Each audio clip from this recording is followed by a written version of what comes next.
En este video hablaremos de los movimientos estudiantiles populares e independentistas en el mundo. Estos movimientos surgieron en la segunda mitad del siglo XX en los distintos países que se encontraban bajo gobiernos autoritarios, dictatoriales o bien colonialistas. El objetivo principal de estos movimientos era luchar por la justicia social, por la política y la economía en sus respectivos países. Movimiento estudiantil en España. Durante los largos años de lucha contra la dictadura, España protagonizó dos momentos importantes. El primero se da en Madrid, en febrero de 1956, conocido como el Manifiesto a los Universitarios Madrileños, que desencadenó las primeras manifestaciones estudiantiles. Enfrentamientos con falangistas, la dimisión del rector y la sustitución por Franco del ministro de Educación, Joaquín Ruiz Jiménez. Como consecuencia de los sucesos de 1956, el Sindicato de Estudiantes Universitarios de carácter fascista quedó completamente desacreditado, hasta su disolución en 1965. El segundo movimiento importante se desarrolló en 1966, en el monasterio de los capuchinos del barrio de Sierra, en Barcelona, en donde se constituyó el Sindicato Democrático de Estudiantes de la Universidad de Barcelona. La policía, en un lapso de 3 días del monasterio, entró y detuvo a los estudiantes. Este suceso sería conocido como la Capuchinada. Tras la Capuchinada, el Mayo francés del 68 y el estado de excepción del 69, el movimiento estudiantil entra en un periodo de reflujo.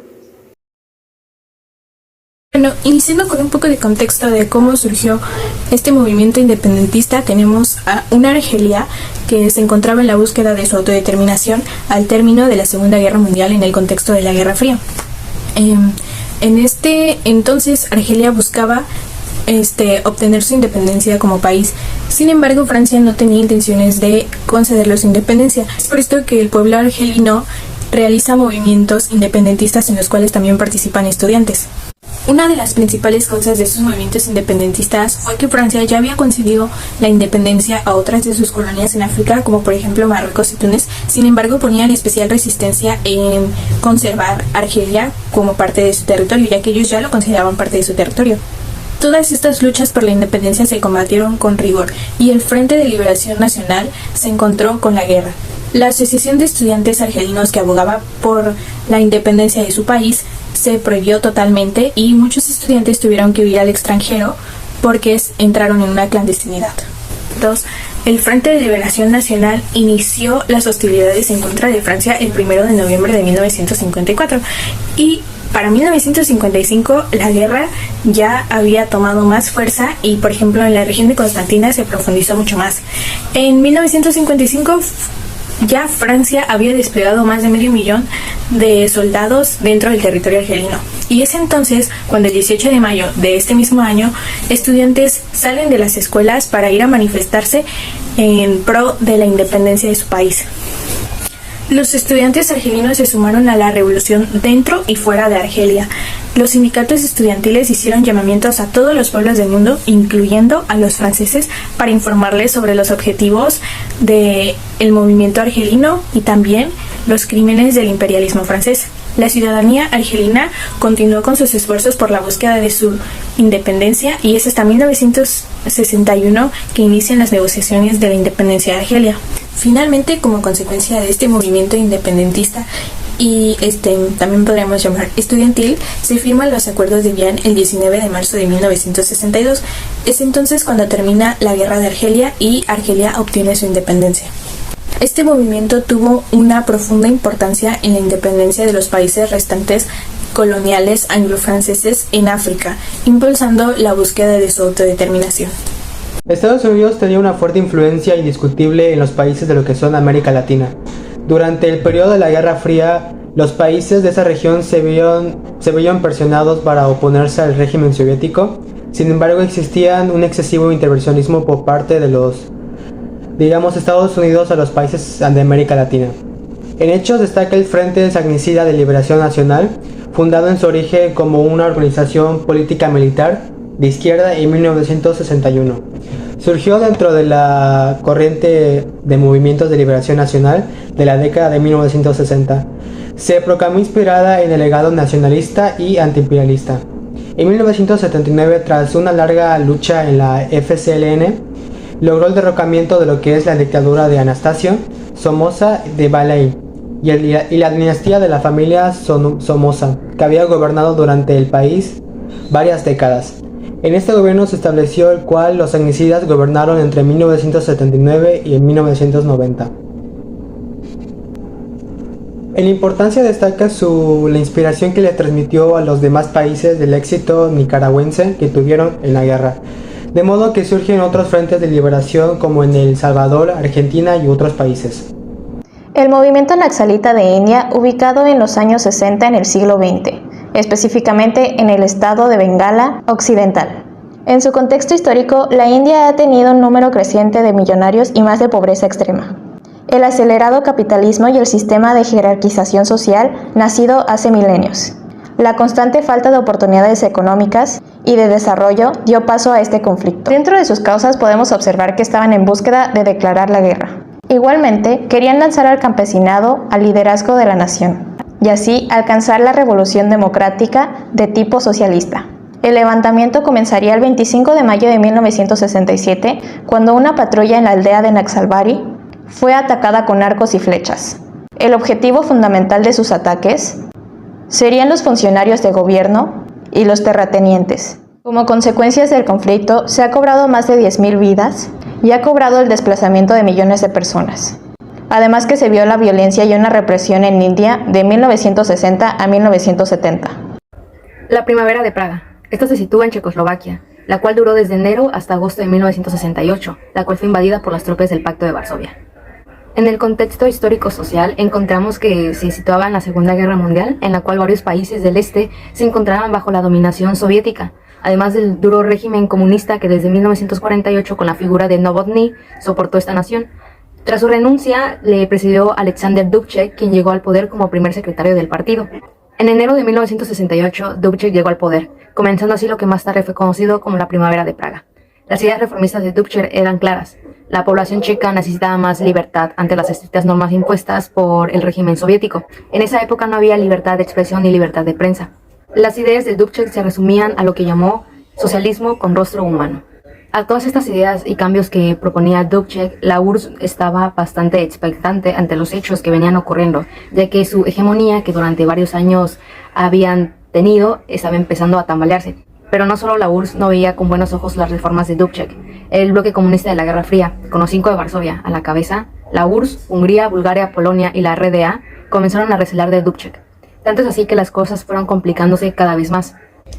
Para finalizar, la bomba de tiempo estalló, y como consecuencia, el 20 de agosto de 1968, invadieron Checoslovaquia. Y es entonces que tenemos que más de 200.000 soldados y 2.300 tanques del Pacto de Varsovia invadieron Checoslovaquia, acabando así con la Primavera de Praga, que apenas duró 8 meses, la cual fue de enero a agosto. La invasión apenas duró un día y las fuerzas checoslovacas no pudieron hacer nada para evitarla. El propio Dubček llamó a su pueblo a no resistir, a pesar de que sucedieron algunos episodios violentos en las calles. Entonces tenemos que la Primavera de Praga duró apenas 8 meses. Este fue un gran acontecimiento simbólico que sirvió para que muchos países comunistas de Occidente comenzaran a alejarse de las ideas de la Unión Soviética.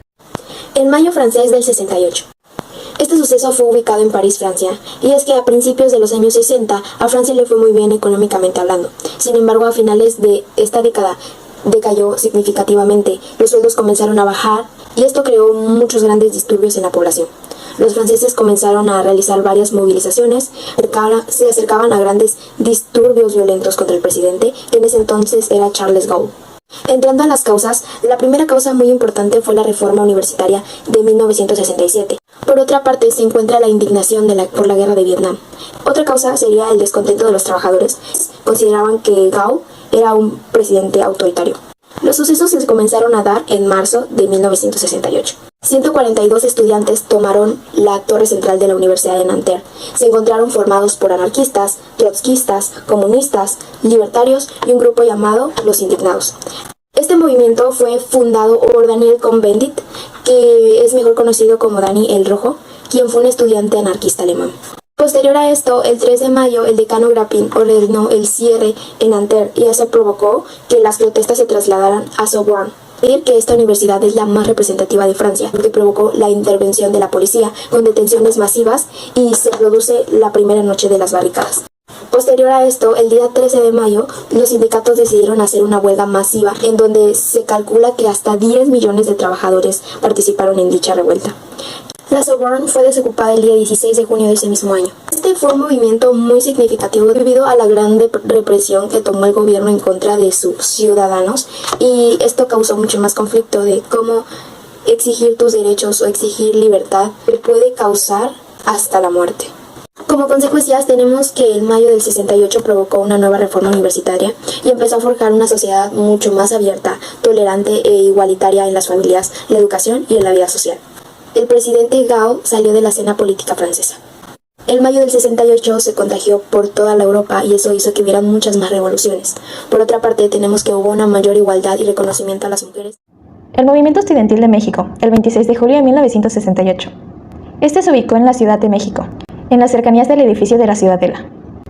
En esos momentos, México se veía en un régimen autoritario encabezado por el PRI. Y fue así que en 1964, Gustavo Díaz Ordaz fue nombrado presidente de la República. Buscaba que el país se viera un lugar sin problemas, unido y tranquilo. Esto debido a que en 1968 se iban a celebrar las primeras Olimpiadas Olímpicas de México. En las causas, veremos que este movimiento se dio entre las escuelas vecinas, las vocacionales 2 y 5 del Instituto Politécnico Nacional, IPN, y la preparatoria Isaac Ochoterena, incorporada a la UNAM. Estos estudiantes iniciaron un pleito debido al resultado de un partido de fútbol americano. Este pleito, en vez de solucionarse de forma pacífica y tranquila, se vio de forma violenta, debido a que el gobierno de Ordaz ordenó que los policías entraran a sus escuelas y estos golpearan tanto maestros como estudiantes. El 26 de julio, donde estudiantes de la UNAM y Politécnico organizaron una marcha contra la violencia del gobierno, sin imaginarse que estos responderían igualmente con violencia. El 30 de julio, en búsqueda de detener estas revueltas, el ejército tomó varias de las prepas y vocacionales de la ciudad donde hombres del gobierno se abrieron paso, reventando una puerta con una bazuca.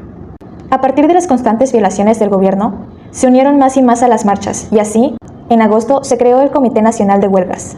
Seguidamente, el 27 de agosto, el movimiento llegó a su cumbre, con una manifestación masiva frente al Zócalo, donde los jóvenes estudiantes pedían la cancelación de los Juegos Olímpicos, así como la derogación de los artículos que permitieron al gobierno disolver manifestaciones políticas, así como garantías de libertad y justicia.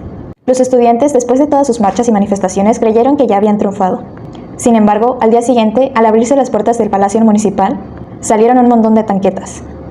Díaz Ordaz, el 1 de septiembre, dijo en una conferencia que habían sido tolerantes y que todo tenía un límite, dando a entender que no dejarían a los estudiantes seguir con sus marchas ni sus manifestaciones.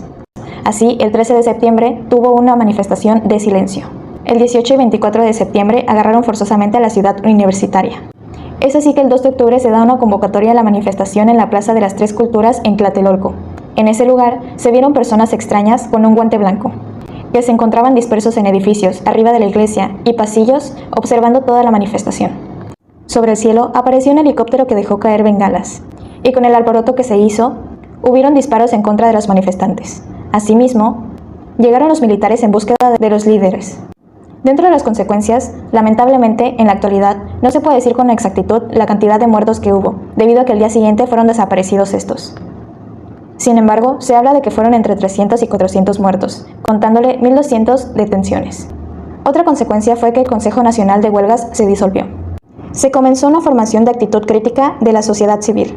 Además, se propició el crecimiento de la protesta ciudadana. Se obligó al gobierno de Díaz Ordaz a tomar medidas sociales y conceder el voto a todos los mayores de 18 años. Revolución iraní en 1979. Esto comienza una vez finalizada la Segunda Guerra Mundial. La estabilidad de Irán se mantuvo por un muy corto tiempo. Sin embargo, en 1950 la situación cambió de una manera, por así decirlo, radical con la instalación del Shah. Este se llamaba Mohammad Reza Pahlavi. Y en 1951, Mohammad Mossadegh fue un líder del Frente Nacional que fue convocado como primer ministro. Mossadegh hizo una nacionalización de una empresa llamada Anglo-Iranian Oil Company, que era un monopolio energético británico. Esta acción generó, por así decirlo, una discordia en el escenario internacional. Así fue como hubo un golpe de Estado en 1953 que sacó a Mossadegh definitivamente. Posterior a esto, se hizo la instalación del Reza Shah por parte de los estadounidenses y británicos. Esta era una estrategia, ya que este se convirtió en un político fácilmente manipulable para velar los intereses económicos extranjeros. El Shah hizo la disolución del parlamento y a su vez hizo una revolución blanca. Esto consistió en un plan agresivo de modernización, provocó una alta inflación y desigualdad. Otro punto importante que dio paso a esta revolución fue el exilio a Turquía de Ayatollah Musavi Khomeini. Este fue un clérigo chiita quien fue opositor a la monarquía del Shah. Por sus ideas, fue muy querido por la población. El 8 de septiembre de ese mismo año hubo una manifestación entera donde pedían una república islámica. El ejército en ese entonces usó fuego real, helicópteros y tanques para disolver esta manifestación conocida como el Viernes Negro. Los protectores del Pahlavi decidieron retirarle su apoyo debido a su gobierno autoritario y violento. A esto se nombró un nuevo primer ministro llamado Shapur Bakhtiar, propuso que Khomeini regresara a Irán, y así fue como el 1 de febrero de ese mismo año regresó. Finalmente, el 11 de febrero Shapur fue expulsado del poder y así fue decretado el triunfo de la Revolución Islámica. Hasta el 1 de abril de ese mismo año se estableció la República Islámica de Irán. Este movimiento fue muy importante para la vida de los iraníes, ya que al haber tanta desigualdad en el lugar donde viven, donde deberían de sentirse aún más seguros, lograron que esta protesta o esta manifestación funcionara, y esto inspira a muchos más países a luchar por sus derechos. Hubo un reemplazo de una monarquía autoritaria pro-occidental por una teocracia republicana autoritaria anti-occidental.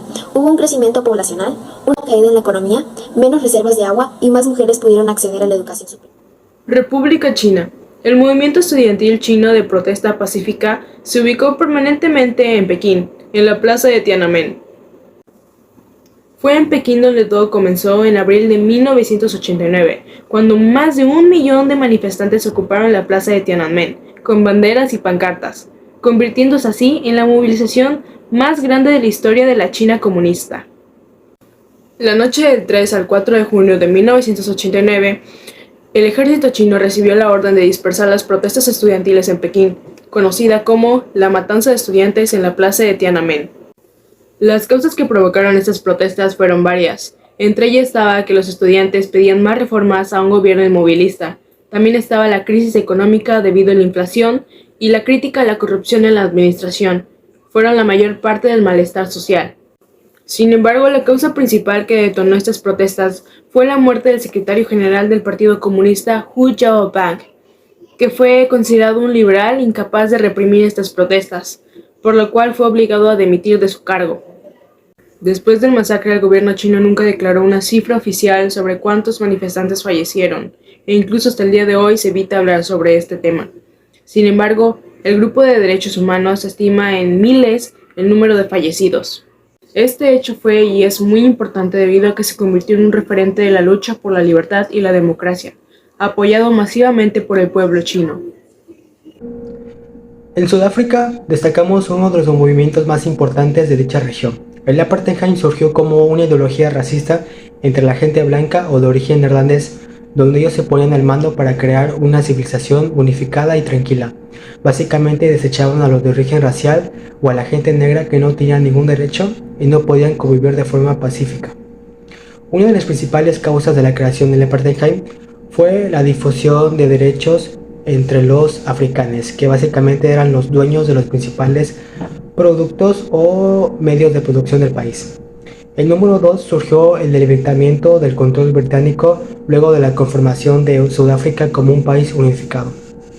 En hecho destacan la participación de Nelson Mandela como un líder que inspiró al mundo tras negociar un final pacífico a la segregación, donde él incitaba a perdonar al gobierno que lo encarceló y ponerle fin al apartheid. En consecuencia, tenemos que los sudafricanos se convertirían en una sociedad estructuralmente desigual con un acceso diferente a derechos y acciones.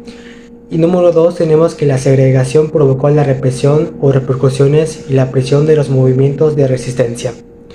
Y en importancia tenemos que su política promovió el aislamiento de Sudáfrica. Básicamente esto afectó a la economía y estabilidad del país, con el objetivo de buscar, un nuevo régimen para la gente blanca y conservar sus privilegios. El objetivo principal de estos movimientos fue luchar por la justicia social, política y económica en sus respectivos países. Los estudiantes se organizaron en grupos con el fin de manifestar su desaprobación hacia los gobiernos y exigir formas que incluían mejoras en la educación y en las condiciones de vida de la población. Estos movimientos populares estaban compuestos principalmente por trabajadores, campesinos e indígenas, quienes se unieron a la lucha por la igualdad y la justicia. Por último, los movimientos independentistas buscaban la separación de los países colonizadores y la independencia de sus naciones. Estos movimientos fueron clave para el cambio político y social en el mundo actual.